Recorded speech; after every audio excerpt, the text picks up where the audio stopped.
লা মুবাদ্দিলা লিকালিমাতিহি, এই কথার কোনো পরিবর্তন হবে না। আর তিনি সর্বশ্রোতা এবং সর্বজ্ঞানী। পবিত্র কোরআনের এই আয়াতটি এতটাই ব্যাপক অর্থবোধক যে সমগ্র ইসলামী শরিয়াহ, রাসূলুল্লাহ সাল্লাল্লাহু আলাইহি ওয়াসাল্লামের সমস্ত হাদিস এবং আল্লাহ সুবহানাহু তাআলার সকল কথা, পবিত্র কোরআনের সকল আয়াত, ইসলামী শরীয়তের সকল বিধিবিধান শতভাগ সত্যবাদিতা এবং শতভাগ ন্যায়পরায়ণতার উপর প্রতিষ্ঠিত। কেউ যদি ইসলামের কোনো বিধানের উপর বৈষম্যের অভিযোগ আরোপ করে, তাহলে আল্লাহ সুবহানাহু তাআলার এই আয়াত মিথ্যা বলে প্রমাণিত হবে। নাউযুবিল্লাহি মিন যালিক। সুতরাং আল্লাহ সুবহানাহু তাআলার কোনো বিধানের উপর বৈষম্য শব্দ আরোপ করা একটি কুফরি শব্দ, যার কারণে যে কোনো মুসলমান, যে কোনো ব্যক্তি কাফের এবং মুরতাদ হিসেবে বিবেচিত হতে পারে। আর আল্লাহ সুবহানাহু ওয়া তাআলা আরও একটি কথা বলে দিয়েছেন, লা মুবাদ্দিলা লিকালিমাতিহি।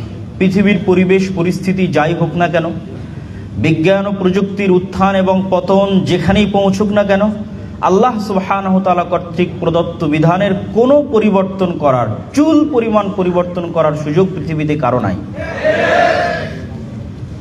এবং বাংলাদেশের ইতিহাস এবং ঐতিহ্য আমাদের জানা আছে।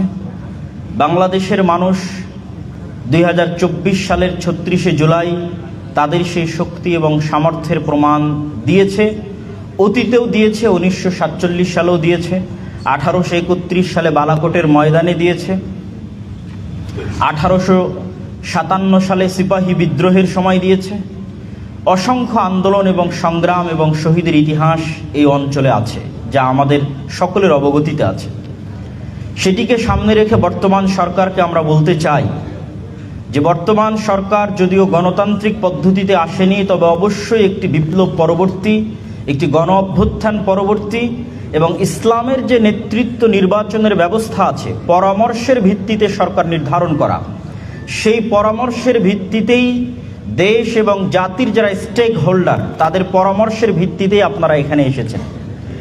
আপনাদের পিছনে জনমত, বিশেষ করে আলেম ওলামাদের সমর্থন শুরু থেকে এখন পর্যন্ত আছে। এবং আমি এর সাথে আরও একটি কথা যুক্ত করে দিই যে আমরা অনেকেই সমগ্র বাংলাদেশে ইসলামের বিজয়ের স্বপ্ন দেখি। আমি অনেক সময় মনে করি, যদিও আমার এই কথাটি বাস্তবে প্রতিফলিত হবে না, তবুও হয়তো এরকম পর্যায়ে কথা বলার সুযোগ ভবিষ্যতে নাও আসতে পারে, সেহেতু এখানে বলেই নিই যে বর্তমান সরকার যেই পদ্ধতির উপর এসেছে, পরামর্শের ভিত্তিতে যোগ্য মানুষকে সবাই নিজ নিজ জায়গা থেকে চিন্তা করেছে আমার চেয়ে কে ভালো হবে, এবং তারাও হয়তো চেষ্টা করছে তাদের জায়গায় বিভিন্ন মন্ত্রণালয়ে কোনো প্রকার দল মত না দেখে যোগ্য ব্যক্তিদেরকে নিয়োগ দেওয়ার এই যে পদ্ধতি, পুনরায় গণতন্ত্রের দিকে ফিরে না গিয়ে এই পদ্ধতিকেই যদি কন্টিনিউ করা যায়, তাহলে এটাই ইটসেলফ ইসলাম প্রতিষ্ঠার জন্য যথেষ্ট।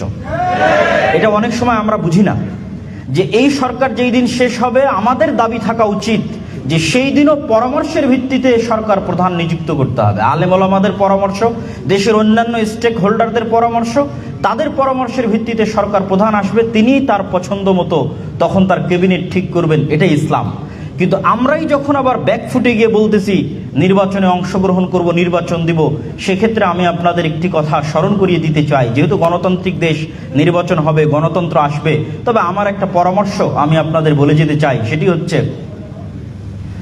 যে 5ই আগস্টে আমাদের লক্ষ লক্ষ কোটি কোটি ভোটার রাস্তায় ছিল, কিন্তু সরকার গঠনের সময় আমাদের অবস্থানটা কোথায় ছিল? আমাদের অবস্থান কিন্তু শূন্যের কোঠায় ছিল। ডিসিশন মেকিংয়ের জায়গায় আমরা শূন্যের কোঠায় পৌঁছে গেছি। অথচ আন্দোলনে দেখবেন আপামর আম জনসাধারণ, ইসলামপন্থী, আলেম ওলামাকে ভালোবাসে, তাদের অংশগ্রহণই বেশি। এর সবচেয়ে বড় কারণটা হচ্ছে আমরা শক্তিশালী প্রতিষ্ঠান তৈরি করতে পারিনি। যখন সরকার পতন হয়েছে, তখন এই সমস্ত এনজিও, এই সমস্ত মিডিয়া, তাদের হাতে অটোমেটিক বাই ডিফল্ট ক্ষমতা চলে গেছে।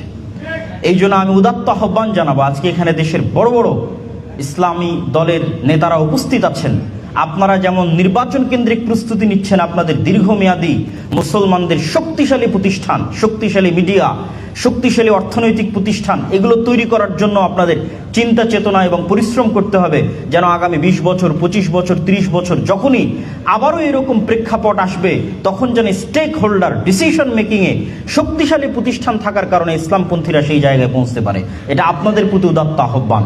সম্মানিত উপস্থিতি, বক্তব্যের শেষের দিকে আমি বর্তমান সরকারের প্রতি আহ্বান জানিয়ে বলতে চাই যে আল্লাহ সুবহানাহু তাআলার বিধান যেহেতু অপরিবর্তনীয় এবং যেহেতু এটি 90%-এরও অধিক মুসলমানের দেশ এবং মুসলমানেরা আপনারা দেখেছেন জুলাই বিপ্লবে রক্ত দেওয়া শিখেছে, তারা পার্শ্ববর্তী দেশ আমাদের যারা দাদাগিরি দেখাতো তাদের রক্তচক্ষুকে উপেক্ষা করে নিজের দেশের স্বাধীনতা ছিনিয়ে এনেছে। প্রয়োজন হলে তারা পাশ্চাত্য কর্তৃক, পাশ্চাত্য থেকে আমদানিকৃত এই নষ্ট ভ্রষ্ট সংস্কৃতিকে, এই নষ্ট ভ্রষ্ট নারী সংস্কারের প্রতিবেদনকে ডাস্টবিনে নিক্ষেপ করার জন্য শেষ রক্তবিন্দু পর্যন্ত দিতে বাধ্য থাকবে। আপনাদেরকে এই হুঁশিয়ারি দিয়ে আমি আমার সংক্ষিপ্ত বক্তব্য শেষ করছি এবং আল্লাহ সুবহানাহু তাআলার নিকটে দোয়া করছি যে আল্লাহ সুবহানাহু তাআলা যেন আমাদের দেশকে, আমাদের মাতৃভূমিকে এই সমস্ত অপবিত্র, এই সমস্ত নষ্ট